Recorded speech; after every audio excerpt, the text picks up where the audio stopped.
Hello, welcome to the Campbell Manahan show. I am here with Jack Rizzo and Noah Boudouris. College football is coming up, and we're just excited to talk about it. I think this will be just a massive preview podcast of the college football season to come. Uh, Fellas, how are we doing? I'm great. Yeah, doing great. College football's not necessarily on my radar right now. Like I'm Mhm. not really ready for it yet. I've had this crazy off season as a Hoosier fan where it's just like, who cares anymore? Like I got my championship. Who cares about college football? But I'm ready to get back into it. I'm sure once we get into August, it'll be all I care about, especially with MLB playoffs not meaning much to me anymore. So Mm, Yeah, I'm excited. It's gonna be a great season. A lot of drama going on right now. I'm hating the way that the direction college football is heading in right now. But at yeah, least for this season, we still have most of the things that we still have. It's gonna be in the future that things may go haywire. yeah. No, I'm really excited for this season. The college just it's not just college football; it's college sports in general are just like on fire right now. I mean, literally just recently. The passing got where now everyone who did 4 years for 4 years of eligibility in 4 years is now getting their fifth year. So now Sam Alexis is coming back to Indiana basketball, and you just see this like now all these football teams are trying to add like random guys out there that could play to fill up a 105th roster spot. It's kind of chaos right now, but hopefully it calms down when the season actually gets started. I'm really excited for college football. I'm still excited for other sports going on, and I actually do care about what the MLB playoffs will be happening. Um, my team will be in that, but just overall, this college football season very. I think now that we've fully settled into this 12-team playoff. It also might be the last 12-team playoff. We'll see about that. But I'm just very excited for this season. I think every team fully understands what you have to do in a regular season to make that playoff now. And so that is going to make this season hopefully one of the best seasons we've ever had. That would be my hope. But let's yeah, let's get right into that. Let's preview the Big Ten season as a whole. Let's talk a little bit about how we see this Big Ten season going. Are there any teams you're looking at in the Big Ten conference to be sneaky contenders to win the conference? Do we think it's just going to stay at the top as it's been? Do we think maybe there's going to be a team that sucks that shouldn't suck? Like, what's the most intriguing team in the Big Ten for you? I don't think we'll have any surprise when it comes to actual champions. I think it'll Sure. be Indiana, Oregon, Ohio State. I think those are really your only true contenders. There are a couple of teams that I really believe are going to have very great seasons. First off is Iowa, which is not a surprise Okay. to a lot of people. They were a team that were very under the radar at the start of last year and then played great games against great teams, climbed their way up, had a nice bowl win, really solidified themselves as a good football team at the end of last year. The other team that I'm very high on is Wisconsin for this Big Ten Okay. season. I think that Wisconsin has nowhere to go but up, and I'm so impressed with the transfer class they've brought in. I think that they're really building a solid core of guys who had success at smaller programs and are now going to get a bigger stage. Not saying they're going to, win the Big Ten outright, but I think that Mhm. nobody's giving Wisconsin any credit. And I think that even with their schedule, they're not playing a whole lot of teams in conference play this year that are going to necessarily, sway them to a losing record. I believe in Wisconsin. I think the Big Ten's going to be fun. It's going to be top heavy, but there's some really nice meat in the middle. Yeah, so speaking of Wisconsin, they have, I believe, if I'm not mistaken, a home opener against Notre Dame. Yeah, So that, I that's think, that's that's a tough one. But it's not yeah, I it's not think, conference. yeah, it is non-conference, but I guess you're going to learn if Wisconsin is improved or if they just get blown out of the water immediately in that game. It can go downhill real quickly this season. But if But I mean, they even just compete, if they just compete in that game, like outside they of don't that, have in to the Big win. Ten, their toughest opponents are USC, Okay. Iowa, Penn State. They avoid Yeah. Indiana, they avoid Oregon, they avoid Michigan, they avoid Ohio State. They can have a really nice conference season simply because of the caliber of teams they're going to play in conference. Yeah. Jack, do you have a team you would like to throw into the conversation? My team was Wisconsin because of their Okay. schedule. All right. But just to go away from that. Well, I know actually my two teams were Wisconsin and Iowa, which is so you. It appears we think great minds think alike, right? This is why we No, communicate, but before we start recording. I'll talk. I'll since you focus more on Wisconsin, I'll focus more on Iowa. The thing with this Iowa team is if they could score 20 points in a game, they'll probably win 9 or 10 games. That defense is so good where even if the offense is just average, they're going to win a lot of football games. Now, looking at their schedule, I will say for all of the at-large Big Ten teams, because I think it's really a 3-team race for who's going to actually win the Big Ten championship. For the at-large Big Ten teams, you're going to need to win 10 games to make the CFP. No 9-3 team is going to make it. So looking at Iowa's schedule, their toughest matchup is Ohio State, but it's at home. And remember about 10 years ago when Iowa played Ohio State at home, they scored 55 points and blew them out. So you never know what can happen.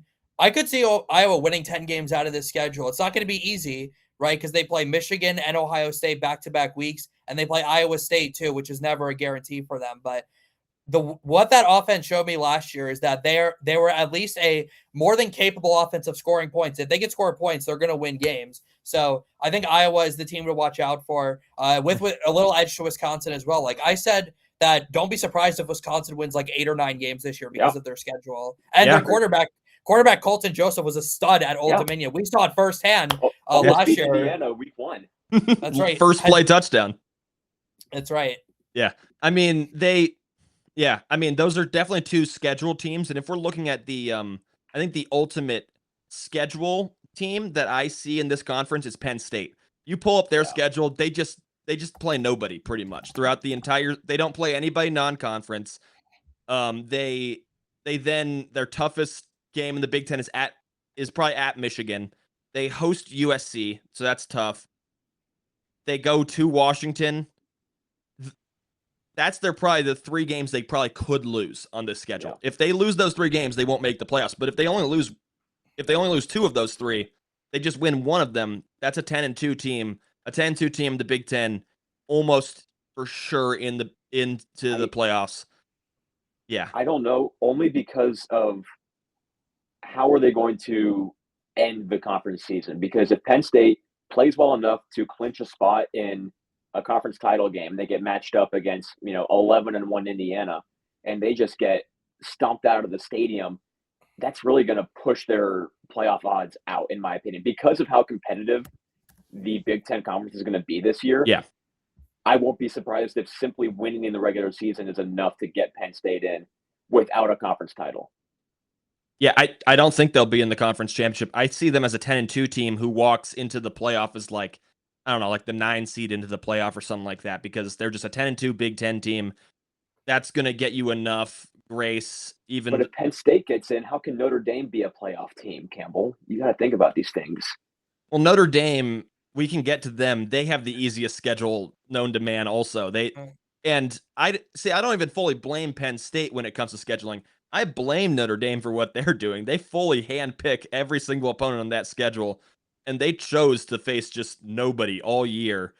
They're, I guess, like that Wisconsin game at Wisconsin is probably like their 3rd toughest game on their schedule. That's how weak their schedule is this year. What I will say about Penn State's schedule is I agree 10-2 should get them in the CFP, but I think one of those wins has to be over a ranked team. They need one good win on their resume, especially for an unproven team that's looking to prove something. New head coach, completely new roster. They need to have one signature win on the schedule, I think. I think Washington would probably be the game where that's most likely to happen, either Washington or USC. But we'll get into it. We'll get into it a little bit later. I am not as high on USC as many people are this year. But consider, Indiana of 2 years ago, who loses one conference game, and it's against a ranked opponent, and that barely gets them into a playoff spot on the road against Notre Dame, and that's going 11-1 in conference, with your one loss being to champion Ohio State. Yeah, I don't know. I don't know if 10-2 with his schedule is enough for Penn State. I happen to agree. Penn State will walk in as a ranked team, and it shouldn't matter. The preseason poll should not matter, but it does. The preseason poll does matter because Penn State will climb after every victory they get instead of dropping. And they're going to start out as ranked 17. That Indiana team starts off not mattering to anyone at all. And so that does play into it. Also, just so basically, Penn State having a bit of pedigree as a college football powerhouse will play into that a little bit. I think a 10-2 Penn State, because a 10-2 Penn State beat one of these three teams of Michigan, Washington, or USC. Those are potentially ranked opponents. If not ranked, they're at least respected opponents who will look good on the resume, and I think they could get in at 10-2. Unless this college football season becomes more top heavy than I think it will be. I don't think it'll be as top heavy. I think there will be a few teams, but I don't think you're going to see many 12-0 teams escaping this year. I think I agree. It's going to be a lot of teams beat up on everybody. I have no 12-0 teams this year. This is a year CFP where, bracket. Yeah. Last year I remember going into the playoffs saying, I wish we were back to the 14 playoff because there's not a whole lot of teams that I love. This year we could have a 2014 bracket and it would totally make sense just based on the caliber of squads we got. I'm glad you like the 2014 playoff because that is coming eventually. The Big Ten's pushing hard for it, and I think that eventually in the next 3 years of college football, that is going to happen. But yeah, we'll see with that. So yeah, just is there any team you are specifically low on going into this Big Ten season? I know, Jack, you had just mentioned USC. Do you want to speak on that? Yeah, I'll go into this since I mentioned it. Well, for two reasons specifically. Number one, they have a really tough schedule. I mean, they play Oregon, they play Ohio State, they play Indiana, they play Washington, which isn't a guarantee either. Penn State on the road's not a guarantee. Heck, UCLA at the end of the year is not a guarantee if their JMU coach turns into what Indiana's JMU coach turned into. And also, not to mention, I think USC's defense is just putrid. That defense was so bad last year, and USC you could argue they may have the best offense in college football. I don't think that's a crazy thing to say, but this defense is at least now unproven. And when you're facing quarterbacks like Dante Moore in Oregon, Julian Say in Ohio State, Josh Hoover in Indiana, assuming he's going to be good, even Damod Williams with the Huskies, I think that USC is not going to be as good. I see a lot of people saying they're going to be a CFP team. I really don't think so. Now, what I will say about USC compared to Penn State, I think USC going 10-2 is way better than Penn State going 10-2, considering that USC has a way tougher schedule. So, for example, Oregon, Washington, Ohio State, Indiana, if they win 2 of those games and then they win out the rest of their schedule, they're probably in at 10-2. I just don't trust that defense, though. Not to mention, USC has basically no home field advantage. They don't have any fans showing up at their games. Every single home game, the away fans are taking over. So I think USC, because of their past, they're kind of getting hyped up for this season, but I really don't see a path for USC to even make the CFP at this point. I just don't think they're nearly on the level as even the top 3 teams in the Big Ten. Yeah, I have them as finishing 9th in the Big Ten this season. Yeah. I have kind of the opposite of my Wisconsin take, where this isn't a team that has a whole lot of high expectations, but I think will definitely disappoint, and that's UW. I think that people are very high on Washington going into this year. Was not at all impressed with their transfer portal. I think they were ranked like 15th in the Big Ten in transfer class, and their schedule is just super unfavorable. You're going to get Indiana, you're going to get Iowa, you're going to get Penn State, you get Oregon. They're really getting everything that the Big Ten could throw at you. I don't think that Washington even gets a winning record in conference this year. Yeah, I would like to speak on Washington a little bit. They had the major controversy during the offseason of the Damond Williams situation where he tried to leave the program. They basically contractually held him down into the program and made him stay. That's their star quarterback. He is maybe the best quarterback in the Big Ten. He is a legitimate dual threat quarterback who will help them win games for sure. The hilarious thing, I got to go to Big Ten Media Day, and Jed Fish gets up on the stage and rants for 12 minutes about how players at Washington stay at Washington. And I so badly wanted to ask the question, so players at Washington want to stay at Washington. They really want to be here. So what happened with Damond Williams? I let the Washington guys deal with the questions for them. But still, it was just, I'm with you in being out on Washington. Just, it's too weird what's going on. I don't even think Jed Fish is a bad football coach. No. Just everything's too weird for them. The schedule's not an easy schedule. It's a tough Big Ten schedule. And I see them being like 8-4, which is still pretty good, but it's not. I think some people think they might be a playoff contender. I don't know about that. I don't think they'll even come close to that. Yeah. The West Coast teams of the Big Ten are at such a disadvantage with all the travel they have to do. Yeah. But again, I don't feel bad for them. They chose to join the conference, so that's their problem. Yeah, it brought a lot of money. I do think one more thing we should touch on, and it is the Michigan schedule this year. I don't know if you've looked at it, is the toughest schedule probably in the nation. They face Oklahoma at home. They face Iowa at home. They face Penn State at home. They face Indiana at home. Then they face Oregon on the road and Ohio State on the road. They also face UCLA at home, which I think is a sneakily tough one. I think UCLA could have a very good year, especially if Bob Chesney fully does the JMU to Big Ten team Signetti pathway.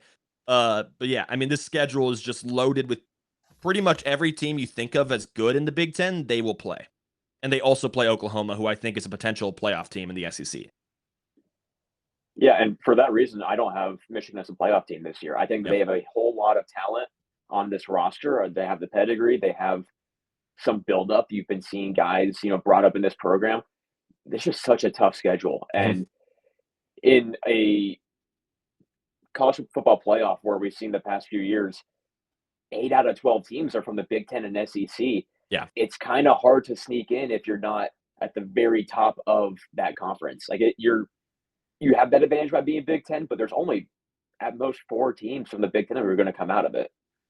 Yeah. You can't lose 3 games and make the playoffs, and it's going to be damn near impossible to not lose 3 games in this schedule. Like, it is just now, if they lose only 2 games, they will be a surefire in the playoff team, and they will be a national title contender because they just went through this gauntlet. The playoffs won't be like scary to them anymore. But yeah, I mean, Jack, you want to talk about them? Yeah, it's a really unfavorable schedule. I mean, I love the hire of Kenny Dillingham. I think that was a great hire for the program. Hopefully he'll be able to get them back on the right track. Certainly a lot better than what Jerome Moore was doing for those couple of years. But this is just such an unfavorable schedule. 2 of the final 3 weeks, you're playing Oregon and Ohio State. You could argue those are actually, I think they are the 1 and 2 teams in the coaches poll to start the season. That is not at all favorable for Michigan. You play Indiana too. I mean, again, you're right. Michigan cannot lose more than 2 games in this schedule because if they lose 3 games, they're not going to play in the Big Ten championship. Now, granted, if you lose to Oklahoma and then you lose to one of these Big Ten teams, then you'll probably still make the Big Ten championship. Yeah. But I just do not really see a path similar to Washington. I just do not see a path here for Michigan. And while I think the Big Ten is going to be really competitive this year, I think it's going to be a situation where all the teams below Indiana, Ohio State, and Oregon are just going to be beating up on each other. And the rest of the teams are going to have 3 or 4 losses, and none of those teams are getting in with 3 or 4 losses. Yeah, I mean, it's a tough schedule. It is just not very favorable. Kyle Whittingham, I think, is a great coach. I thought he did amazing things at Utah. He gets thrown in immediately, has to face the gauntlet. This is a schedule. You're only going to get this type of schedule like once out of every 8 years while you play in the Big Ten, and they get it this year. It will be, it's going to be a really tough schedule. I see them as 9-3. I see them getting out as 9-3, being like a well-respected, good football team after being 9-3, but that's not good enough to actually get you into a 12-team playoff. They would maybe be more dangerous in the 24-team format, but this is not the world they are in right now. Yeah, it's going to be tough to get to 10 wins. I'm just holding out for the 4-team Big Ten conference tournament someday. I think we need to expand the conference tournaments to let more teams get a chance. That's what men's soccer does, I believe. They have a 4-team tournament for men's soccer. That's certainly an interesting thing. I think, unfortunately, what's going to happen is actually the conference tournament is getting canceled. It's the worst. Yeah. Once they move to the 24-team playoff to give a week more for the playoff, they're getting rid of the tournament as a whole. But yeah, we can. I think be a Sun Belt fan when that happens. Yeah, we're diving on Maction this year actually. So I'm so ready. Sacramento State, that's my team. Sacramento State is my Mac team. Did you get your Akron season tickets yet? I'm thinking about it. $75 for a chance to call a drive. It's pretty good. It's pretty good. That is an intriguing offer, but I'm sticking loyal to my Sacramento State team. That is my MAC school this year. You don't root for Ball State in the MAC? Nah. What are we doing? You don't root for Western Michigan? Come on, we know Western Michigan people. Ooh. Yeah, shout out Jackson Robnett. Oh yeah. Yeah. Oh, okay. All right. Yeah, I guess we do. 20 minutes on the Big Ten, Campbell. Are you done with the Big Ten? Yeah, I think that's what I was trying to. Let's transition over to the SEC a little bit. And we can go a lot quicker through this because let's be honest, this conference just doesn't matter. it means less. It is just not a conference It that, just means less. yeah, Yeah, it just means less. It just means less, and we won't care about it as much. But we can definitely touch up on them. I would rather talk about the MAC, but we can talk a little bit about SEC teams. Are there any SEC teams that you are super high on coming this year? Who do you think will be your SEC champion coming into this season? Ole I'm Miss going with the is my Dogs. pick. Ooh, Ooh, all right. Jack, go. You want? Yeah, let's touch on that. I'm going. Well, I'm just going with the safe pick. I think Georgia has the best coach in the SEC. I think they are going to probably have the best defense in the SEC. And overall, again, I think Georgia's schedule is pretty favorable. I have them losing once in the regular season against the Tide because Okay, let's be honest, the Tide just own them in the regular season. But I think Georgia will win. I mean, they don't really have. I am not high on Oklahoma. I disagree with you, Campbell. And then I think they beat Ole Miss on the road. So only lost to Alabama, and then they win the SEC championship in Atlanta, which is basically their home. So I got Georgia. Safe pick. They've been the SEC champs. I don't know. Is it 5 of the last 6 years or something like that? Something like that. But, yeah, they always are up there, always winning. It is definitely a safe pick. Noah, who is your champion in the SEC? I'm going Ole Miss. Okay. This is a situation where I think there's 6 teams that could win the SEC this year. I think there's some serious parity in this conference. I had so much fun watching Ole Miss play postseason football this year, and it really just made me a believer in this system, made me believe in Trinidad Chambliss. I think that this squad is bringing back plenty of guys who have experience playing SEC football, and obviously you're going to have a gauntlet of a schedule. You're playing LSU, you're playing Texas, you're playing Georgia, Oklahoma. Somebody's got to come out on top in the SEC, and I really just believe in Ole Miss. It's kind of a fun pick for me. I'm not saying they're the best on paper, easiest schedule. I just loved what they did this postseason. I think they're bringing back enough pieces. Yeah, I think there's a case for them, which is Trinidad Chambliss. He might be the best quarterback in college football. He's probably the best quarterback He's probably the best quarterback in the SEC. He is phenomenal. He made every play. He's clearly built for the moment, also because he made every single play in that playoff run for them. The argument against them, I would say, is that you don't typically get better when your coaching theoretically gets worse. I would say on paper, their coaching staff, it got picked apart. Their roster got picked apart a little bit, not as much as you would expect. Lane Kiffin did not take as many guys as I think Lane Kiffin probably wanted to over to LSU. But I do see them as definitely a contending team and a tough team to beat.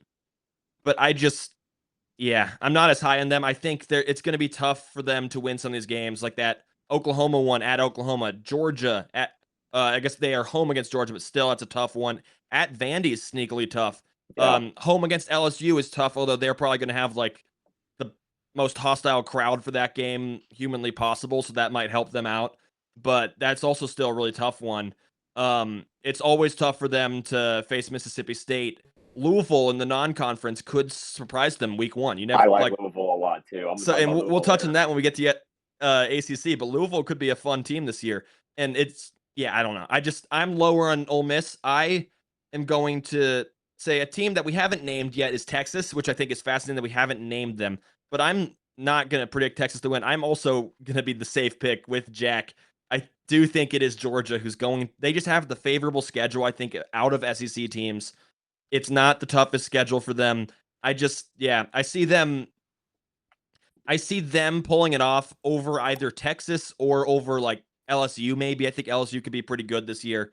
But I see Georgia is amongst a conference that's going to beat themselves up and I think have probably about 5 3-2 loss teams that are all trying to argue for the playoff spots at the end. I think Georgia's going to be like the one loss team there that's just like above everyone else and is clearly in the playoff. I think if Ole Miss is going to make the CFP this year, they're going to do it by winning home games. They have one of the best home field advantages in college football. Like, again, I think that LSU game in week 3 is their signature win. I not only do I think they're going to win that game, I think they're going to win that game by like 3 touchdowns. I think they're just going to be so fired up for that game. And even though I think Ole Miss does lose twice, I think 10-2, even if they don't make the SEC championship, 10-2 will undoubtedly get them in because they will have some signature wins on this schedule. Yeah, I think also what favors them is that their schedule is very bottom heavy, meaning that they can start the year and build a decent cushion, build up momentum, and it helps you playing football, but also just helps you when it comes to rankings and comes to playoff position. When you can start the year 6-0 because your toughest opponent is Louisville at the start of the year, you get LSU week 3. Obviously, we've talked about that, but you don't get Texas till later in the year. You don't get Georgia, Oklahoma, Mississippi State till some of the last weeks of the season. I think that's a massive advantage in itself where you can build a resume before you even play any of your toughest opponents.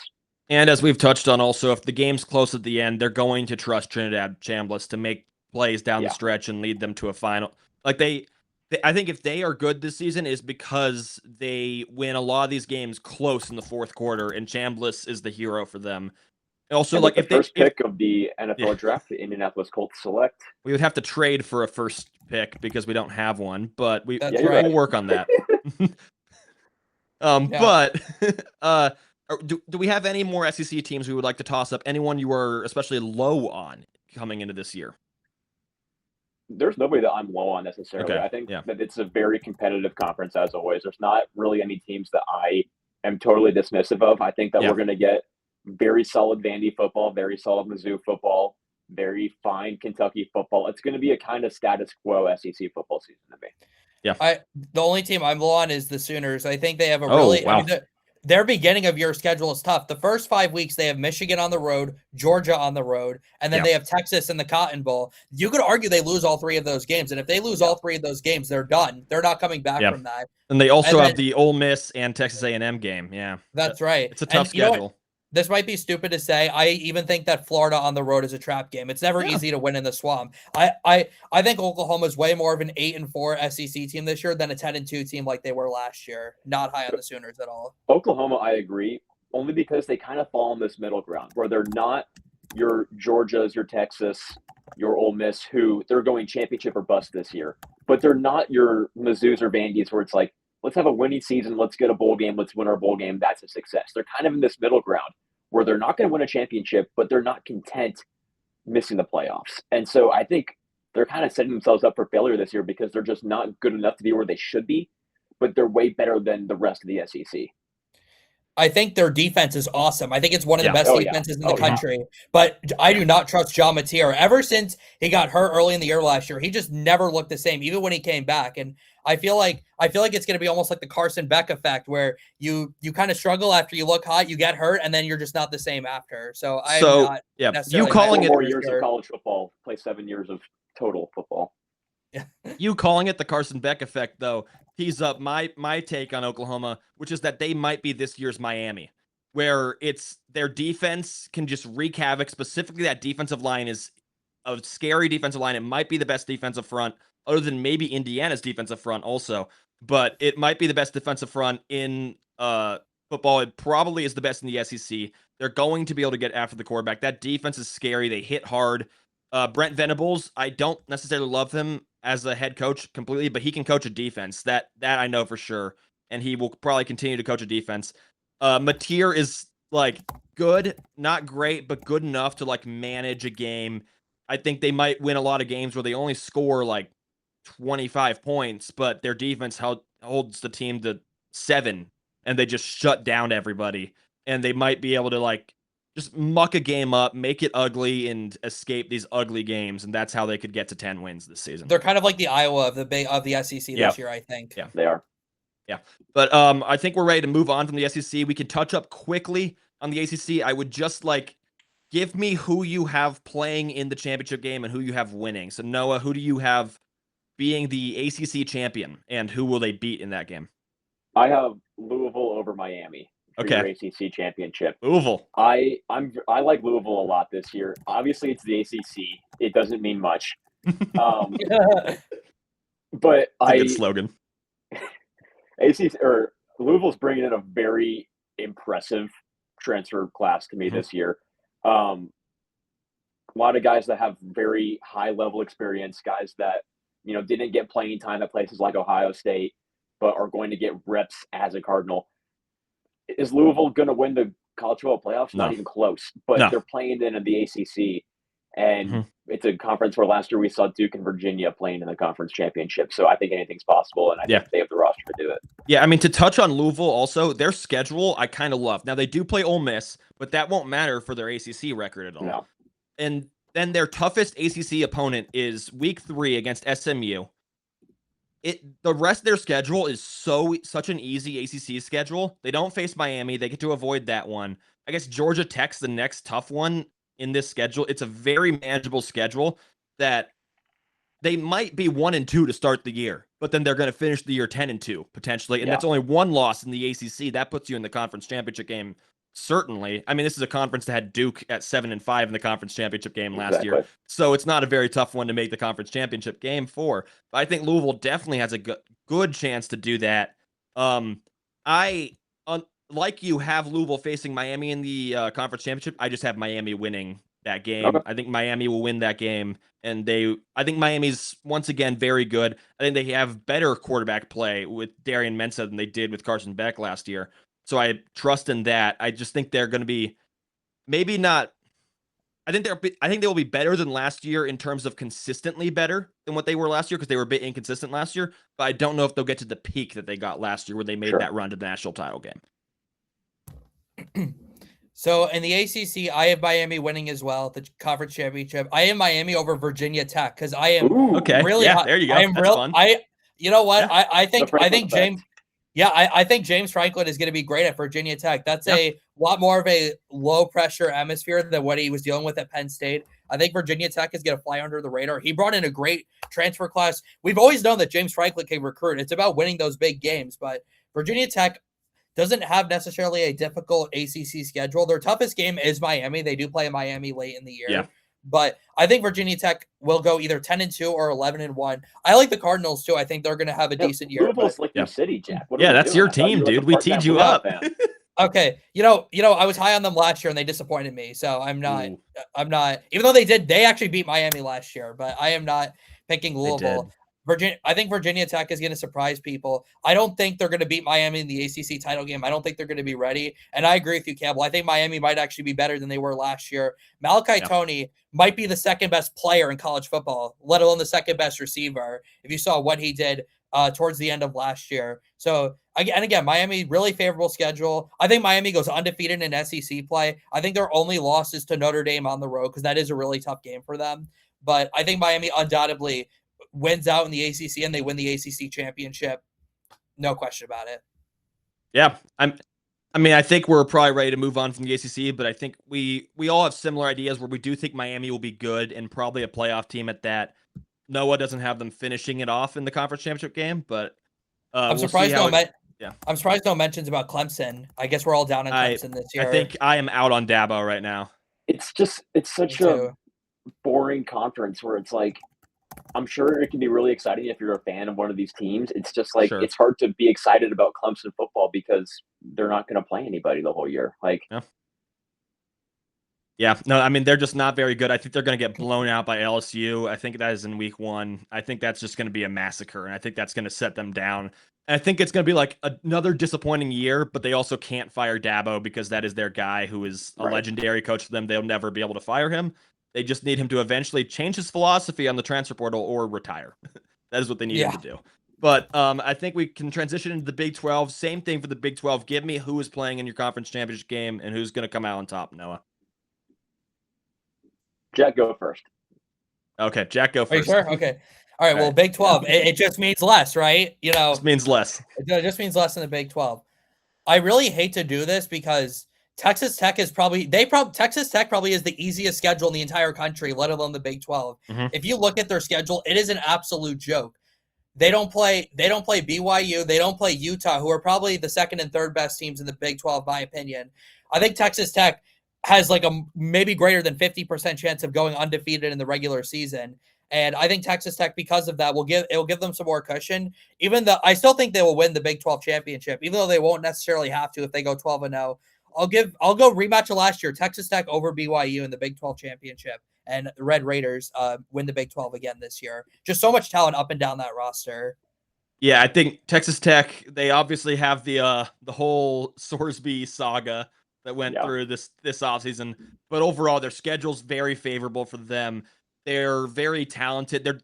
They are the most like blue chip guy talent team in this conference. And I kind of see it being like how Jack sees it, where I think Texas Tech is 12-0. But I think because of that, they're not going to care about the Big 12 championship game enough.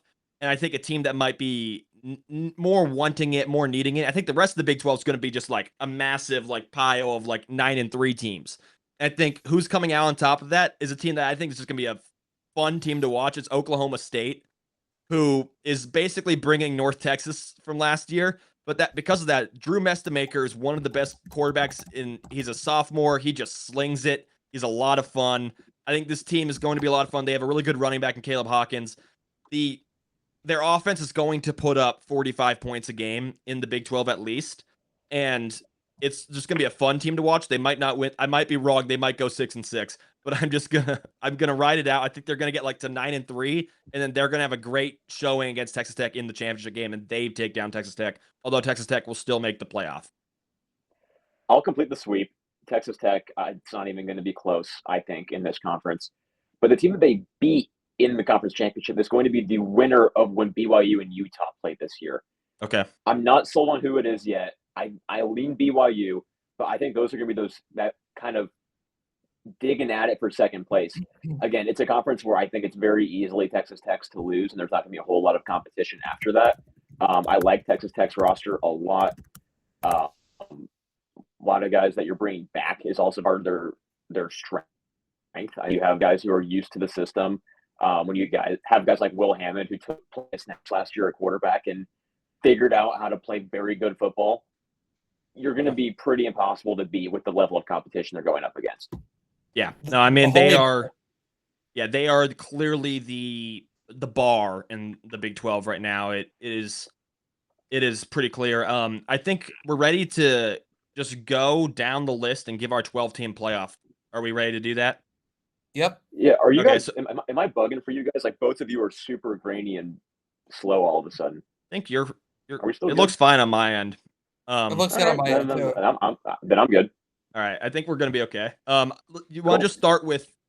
Let's just start from 12 up. Are we good with doing it that way? So yeah, because sure. then you can have your fun fifth conference champion at 12.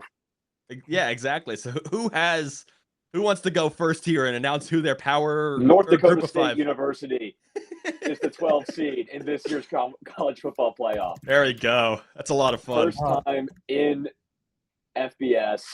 Let's go North Dakota State. Are we going back and forth? You want to just go 12 up now? I think we should go back and forth. So Jack, you want to go next? Okay. All right, I'm gonna go with a board pick here. I'm gonna go with Boise State, the best group of 6 team of all time.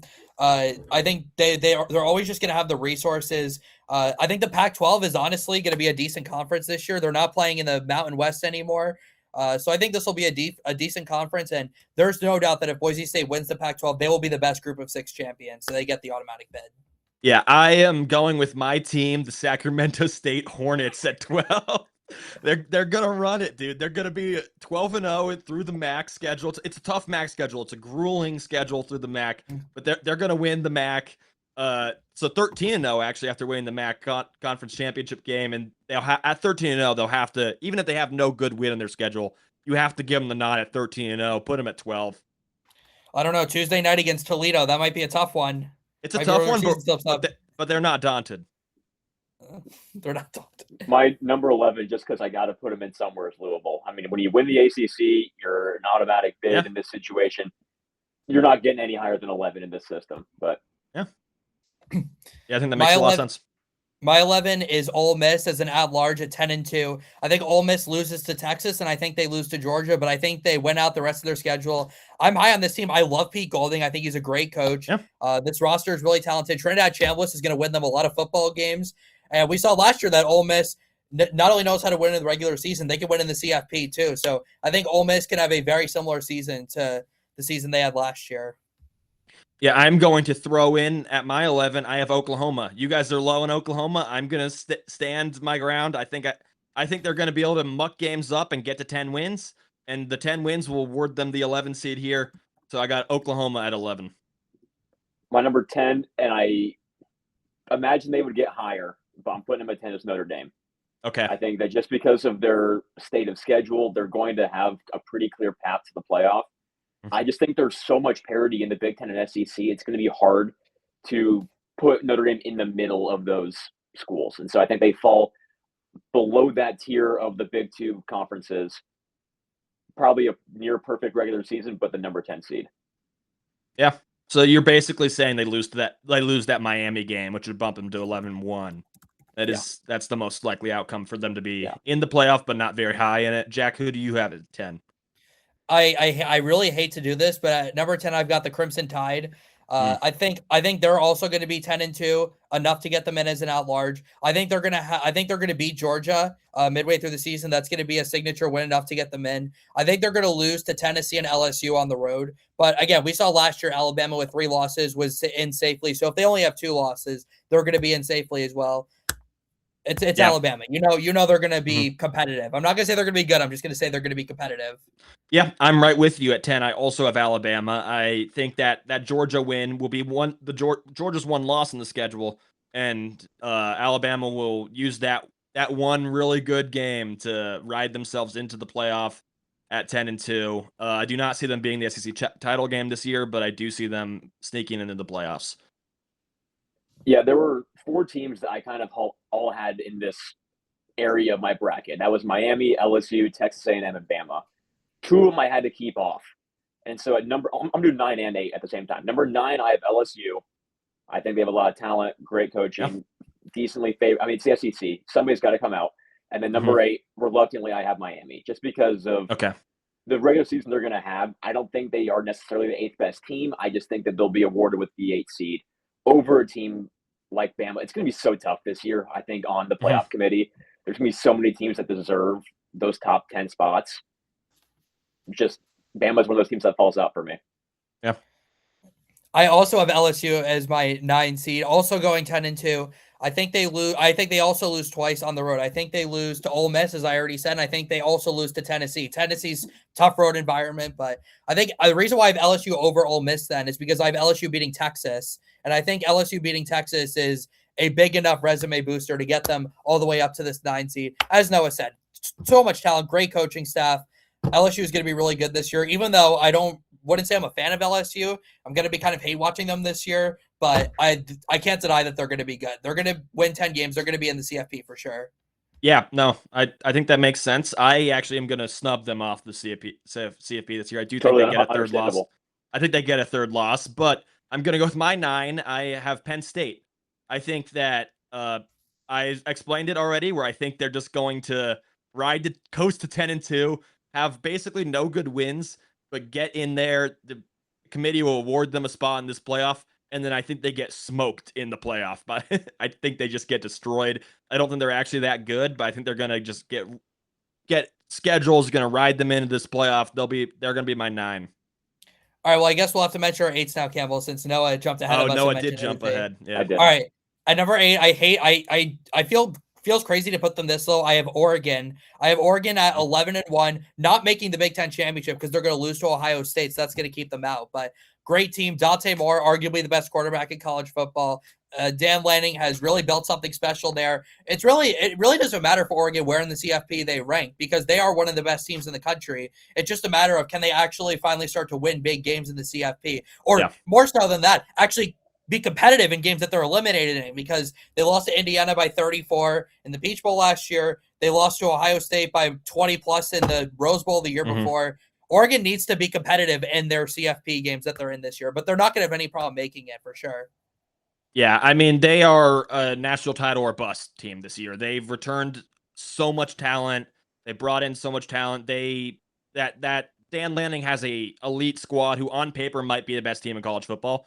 They just need to show it in those big games. That is definitely that's been their problem, is these playoff games. They've just gotten blown out and massacred, and they need to show that they can actually win these games.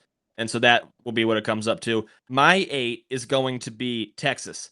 I have them, I think, pretty low compared to what a lot of people might have them. I still think they're going to be good, and I think this is one of those years where I think there's going to be even more parity in college football this year, where at the 8, they could so easily win this whole tournament. It is just, I think in the SEC schedule, they're going to pick up 2 losses, and they're going to be 10-2. And this team, great talent. They might go, if they get hot at the right time, they'll go on the run and win it all. But I think just 8 is the spot I'm going to put them in for now. I have Texas at my 7. I think very similarly to you. A lot of talent, And I also agree. I think that the top 10, 11 teams in the playoff are all going to have a serious shot at a championship this year. And it's going to be a lot Yeah. of fun. So Texas, not counting them out at all. The way that the SEC is going to be this year, so many teams beating each other up, it's going to be really hard to make a case if you're not the two teams in the conference championship. Texas is also my 7. I have Texas at 11-2. Okay. I think Texas will beat Ohio State in week 2, and that's going to be their signature win. They lose to LSU, they still make the SEC championship. I have Texas versus Georgia, and the winner of that game will get the first round bye, in my opinion.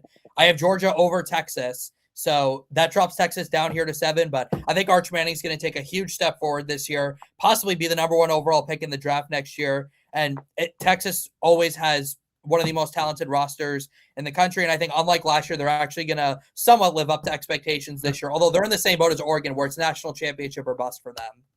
Yep. And my 7, I am going to have Texas Tech.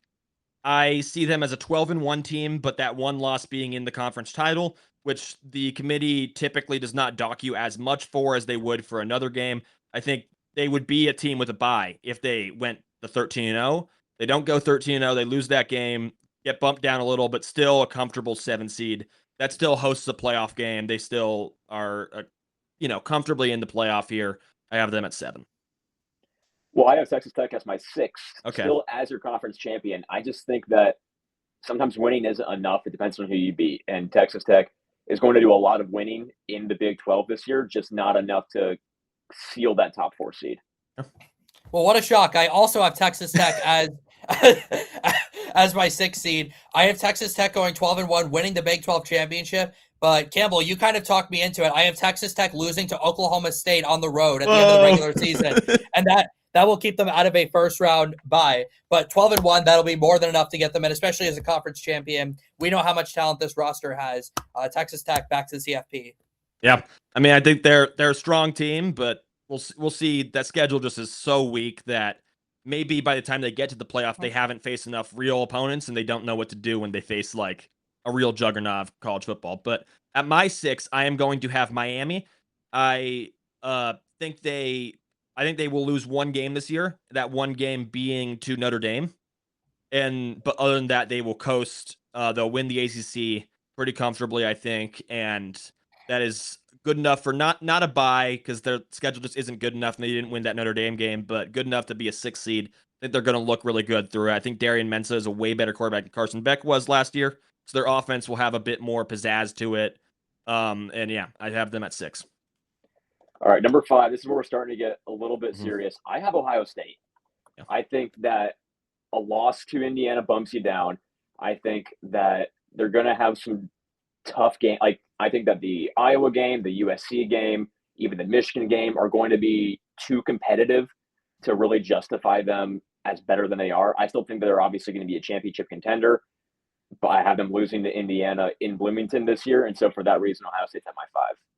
I'm shocked you didn't mention Texas as part of Ohio State's really tough schedule. I know it's a non-con game, but that's a really tough one on the road. My 5, I'm going with Miami. I agree with you, Campbell. 12-1, lost to Notre Dame, but I think Miami will be viewed a little bit more favorably by the CFP, where they just missed out on having that first round bye. I agree. They're going to be, I think, better than last year. I think Darian Mensah is going to do some great things. And as I said, Malachi Toney is special, and he alone can make that offense one of the most electric in the country. Yeah, I mean, yeah, he's an electric player. I have my 5 similar to Noah. I have Ohio State at my 5. I think they lose to Indiana. I also think they pick up another loss somewhere. Their schedule I think somewhere in there they got to. Yeah, they pick up one more loss, but their schedule still is tough enough that 10-2 they will still be all the way up at a 5 seed. They also get the prestige of just being Ohio State, and I think they're gonna blow. I think they will just like destroy some terrible opponents. Also, that boosts their resume a little bit. That they just.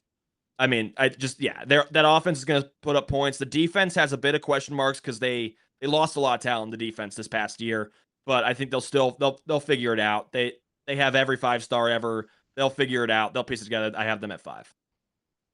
My number 4, and this is much more of like what I want to see. I think you're favoring higher on them is Oregon. Oregon at my 4. I think that if they can get that road win against Ohio State, that solidifies them in that Big Ten championship game. outside of that, there's not a whole lot on their schedule that's going to really, throw a wrench in their season. And so I believe that Oregon's a better team than Ohio State this year. And if they can get that road win, they're easily a first round bye team. At my 4, I have Notre Dame.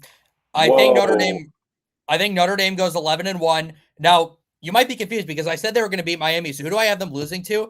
They're going to go into Provo, Utah, and lose to BYU in the middle of the season. Okay. That's a trap game for Notre Dame. But at the end of the day, number one, the CFP is going to view Notre Dame favorably. We always know that. Number 2, I think CJ Carr is going to have a really good season. He's the best quarterback that Notre Dame has had in quite some time, and they just made a national championship with Riley Leonard, who is significantly worse in my opinion. Although now that he's on the Colts, I love Riley Leonard, but not when he was at Notre Dame. But I think Notre Dame goes 11-1. I think outside of that BYU game, I think they win all their other games pretty comfortably. Like, I think even they beat Miami by 2 touchdowns. And I think because they're going to dominate the rest of their schedule, that's going to allow them to get this first round bye. And the CFP probably feels like they owe it to them after leaving Notre Dame out of the CFP last year. So Notre Dame is my 4 for that reason. Yeah, I have Notre Dame at 4 also. I have them at 4, but I think they go 12-0. I said I don't think there will be a 13-0 team, and I stand by that. But I think Notre Dame, their schedule is really easy. But I think because their schedule is really easy, the 12-0 won't be awarded. It'll be awarded a bye still at 4, but it won't be awarded the top of the top spots. I think they'll favor these other 3 teams more than they are going to favor Notre Dame. But Notre Dame, very good. Carr is a great quarterback. I think he showed a lot last year. I think he's just going to be even better this year. They're definitely a national title contender. And they were in the title game 2 years ago. So they are a very strong team. I think they run through their schedule, Miami being the only hiccup, but I think they'll win that game at home, and that is why I have them at 4. I mean, I get that Notre Dame at 10 is a little low. I just feel like 4 is too high for Notre Dame. Number 3, I have Georgia. I mean, they're going to be in the SEC title game. I have them losing in the SEC title game to Ole Miss. They're going to have a very strong season. What else can you say? Yeah. It's Georgia. It's the SEC. Yeah. They're number 3. Yeah. All right. Let's get a little bit controversial here. My number 3 is the Indiana Hoosiers. Okay. Yeah. I mean, fair. They're still well within. They're still well within the CFP, and I actually do think Indiana goes 12-0 in the regular season. I think they beat Ohio State in Bloomington. I think they beat USC. They beat Washington. They beat all of their tough teams, but I think they're going to play Ohio State in the Big Ten Championship. And Ohio State, having lost twice to Indiana in the last calendar year up to that point, they are going to be able to figure things out. Not to mention that Indiana being 12-0 by that point, I don't know how much they're necessarily going to care about the Big Ten Championship. I think Kurt Cignetti more so just cares about the first round bye. They're going to have that locked up being 12-0. So I do think Indiana loses to Ohio State in the Big Ten Championship, but at 12-1, they are still well within. It's still a great season for them, and we'll talk about in a minute how I think they're going to do in the CFP, I guess.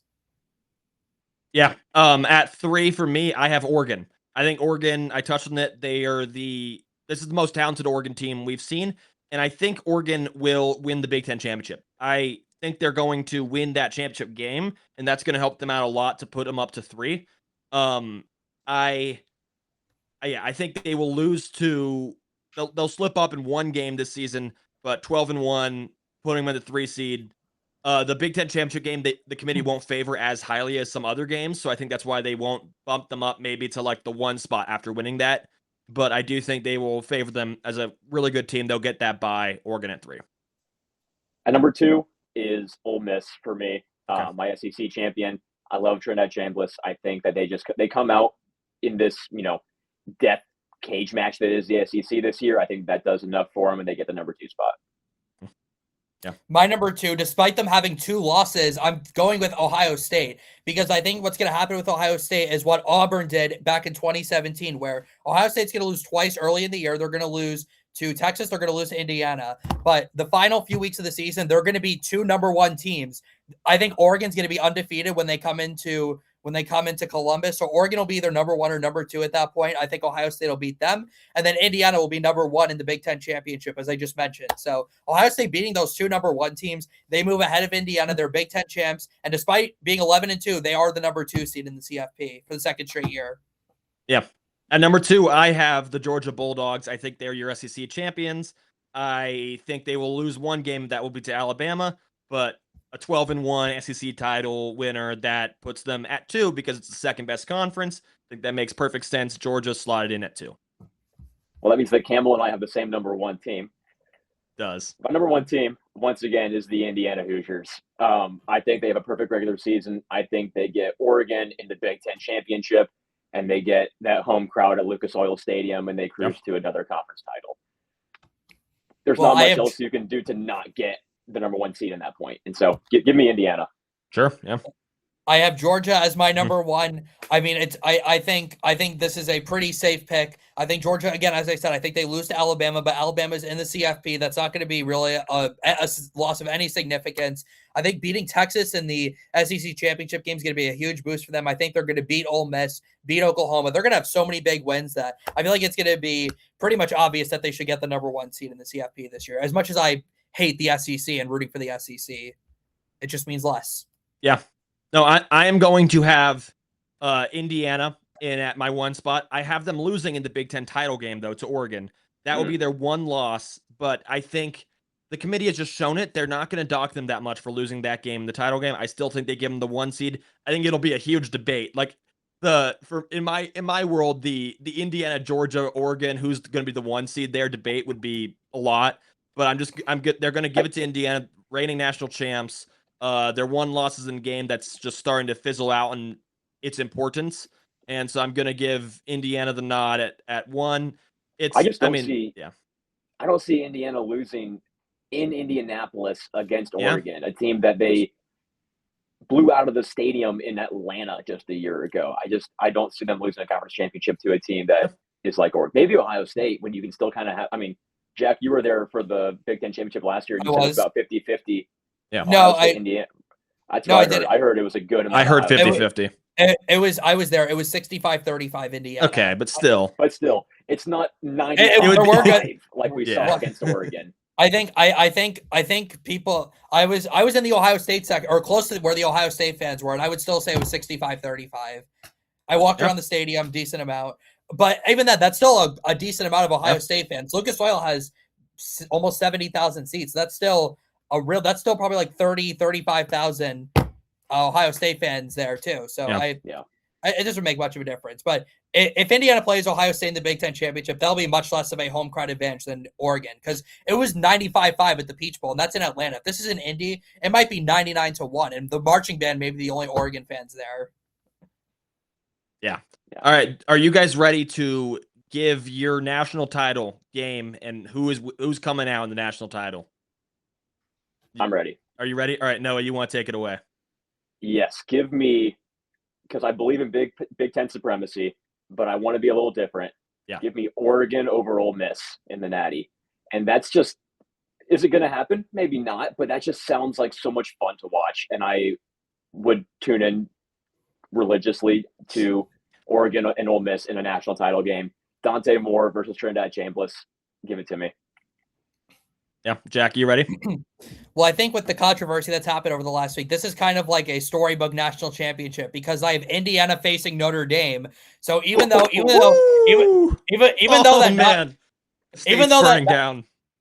non-con schedule, even though those non-con games are canceled, they are still going to meet after on the national championship. And despite Indiana losing in the Big Ten championship, I think they will reconvene and they will be back to themselves in the CFP. I think they'll win a second straight national championship. I think I'll go 27-24 over Notre Dame. Game-winning field goal with like 25 seconds left. Give me the Hoosiers and an all-Indiana battle. We call that crushing nerds in the industry. Yeah, I mean, I think the only team I'm not okay with Indiana losing to this season, because we won the national title last year, so I'm okay with them not winning it again. The only team I wouldn't be okay with them losing to is probably Notre Dame. Like, that would just really suck. But I have Notre Dame also making the national title game. I have Oregon taking down Notre Dame, though, in the national title game. So I also have Oregon as my pick. Big Ten supremacy. It's going to be another Big Ten team. I think they're this year's version of what you saw 2 years ago with Ohio State and what you saw 3 years ago with Michigan, where you have you've been really good, you've been almost there, and then everyone returns to go win one more title. The only problem in that the only flaw in that system is that last year's team that was like that was Penn State, who just completely fell apart immediately.